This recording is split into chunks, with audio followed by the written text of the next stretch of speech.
रुड़की के खादर क्षेत्र के गांव में पहुंचे कांग्रेस के राज्यसभा सांसद और शायर इमरान प्रतापगढ़ी ने हरिद्वार लोकसभा सीट से कांग्रेस प्रत्याशी वीरेंद्र रावत के समर्थन में कलियर विधानसभा क्षेत्र में रोड शो कर मरगूबपुर गांव में एक जनसभा को संबोधित किया। इस दौरान इमरान प्रतापगढ़ी को सुनने के लिए भारी भीड़ उमड़ी।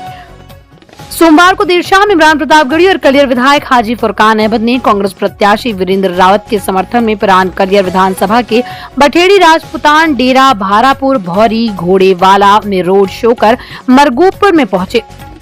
यहाँ पर इमरान प्रतापगढ़ी ने जनसभा को संबोधित करते हुए कहा कि किसी के बहकावे में नहीं आना है। यहाँ हम लोगों को केवल बांटना चाहते, इसलिए बांटना नहीं है क्योंकि चुनाव दिल्ली का है, चुनाव है, अगर हम बटे तो हिंदुस्तान हार जाएगा। उन्होंने कहा कि उत्तराखंड में डबल इंजन की सरकार में अंकिता भंडारी को इंसाफ नहीं मिला, यहाँ लोग संविधान को बदलना चाहते हैं। उन्होंने कहा कि मोदी जी के पास अब विजन नहीं है। प्रधानमंत्री जी ने 2 करोड़ लोगों को नौकरी देने का वादा किया था। पिछले 10 सालों में 10 करोड़ युवाओं को रोजगार देने का बोझ सरकार पर है। इस बार नॉर्थ ईस्ट में भाजपा साफ है और उत्तर भारत में हाफ है। भारतीय जनता पार्टी 180 का आंकड़ा पार नहीं कर पाएगी। डबल इंजन की सरकार दरख्ते जोशी मच पर बात नहीं करती।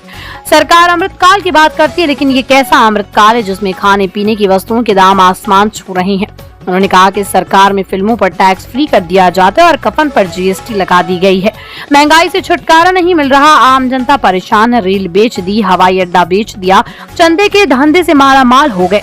उन्होंने कहा कि स्वर्णों, दलितों, पिछड़ों सबको मिलकर उनको उखाड़ फेंकना है। उन्होंने कहा कि संविधान को बचाने के लिए कांग्रेस प्रत्याशी के पक्ष में वोट करना है।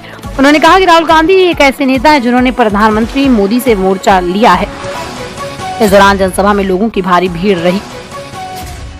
कांग्रेस पार्टी की लहर है और उत्तराखंड में भी कांग्रेस पार्टी सारी सीटों पर बहुत मजबूती के साथ लड़ रही है।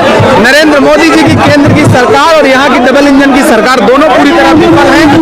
उत्तराखंड अंकिता भंडारी के लिए न्याय मांग रहा है और भारतीय जनता पार्टी की सरकार न्याय नहीं दे पा रही। इस वजह से जनता में बहुत गुस्सा है। क्या लगता है कि किस तरह का रुझान जनता का मिल रहा है? इंडिया अलायंस मजबूती के साथ देश में सरकार बनाने जा रहा है। भारतीय जनता पार्टी की सरकार जा रही है। 15 लाख के जुमले की तरह झूठा है। 15 लाख का जुमला जैसे दिया था वैसे ही वो नारा भी है। इंडिया अलायंस कितनी सीट ला पाएगी इतनी बार? प्रचंड बहुमत के साथ सरकार बना रहा है। भाजपा 180 का आंकड़ा नहीं पार करे। हल्द्वानी को लेकर क्या कहेंगे? मैं यहाँ चुनावी कार्यक्रम में आया हुआ हूँ, जो कहना है अभी माइक से कहूँगा। चलो हो गया भाई। का जुमला जैसे दिया था वैसे ही वो नारा भी है। इंडिया अलायंस कितनी सीट ला पाएगी इतनी बार? प्रचंड बहुमत के साथ सरकार बना रहा है। भाजपा 180 का आंकड़ा नहीं पार करे। हल्द्वानी को लेकर क्या कहेंगे? मैं चुनावी कार्यक्रम में आया हुआ हूँ, जो कहना है अभी माइक से कहूँगा। भाईचारे के दीवाने दिन ही लौटा दो, वो सस्ती दाल सब्जी के सुहाने दिन ही लौटा दो। ये अच्छे दिन तो अंबानी अडानी को मुबारक हो। ये अच्छे दिन तो अंबानी अडानी को मुबारक हो। हमें ऐसा करो साहिब, पुराने दिन ही लौटा दो। वो 20 साल पुराने दिन जब आटा चावल सस्ता था, पेट्रोल डीजल सस्ता था, गैस सिलेंडर सस्ता था, पनीर छाछ लस्सी सब कुछ सस्ता था। इन्होंने रबर तक पर, पेंसिल तक पर जीएसटी लगा के उसे महंगी कर दी है। ये सरकार गरीबों की सरकार नहीं है, ये सरकार धन्ना सेठों की सरकार है। इस सरकार को उखाड़ फेंकना है, इसलिए तैयार रहो। न हम सफर न किसी हम नशी से निकलेगा, न हम सफर न किसी हम नशी से निकलेगा।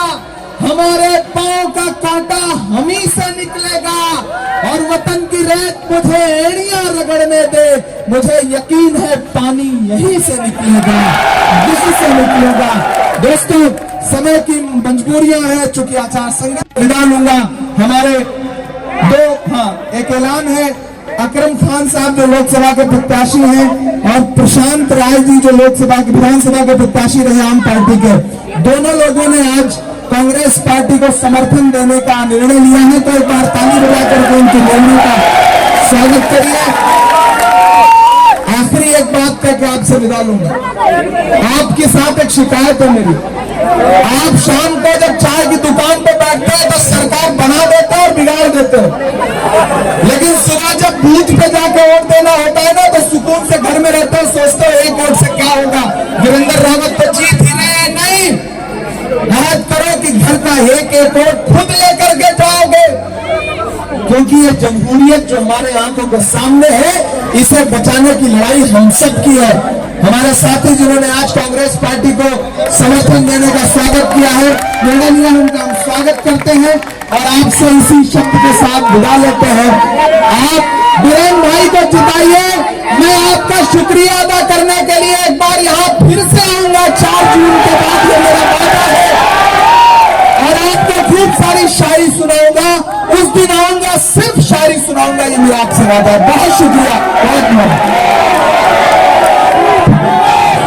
और यहाँ पर आए हुए मेरे सभी इस इलाके के हमारे प्रधान, पूर्व प्रधान जिला पंचायत और सभी गणमान्य लोगों, मेरे प्यारे बच्चों, मैं आप सबका यहाँ पर पहुंचने पर बहुत बहुत ताज़ी से धन्यवाद करता हूँ।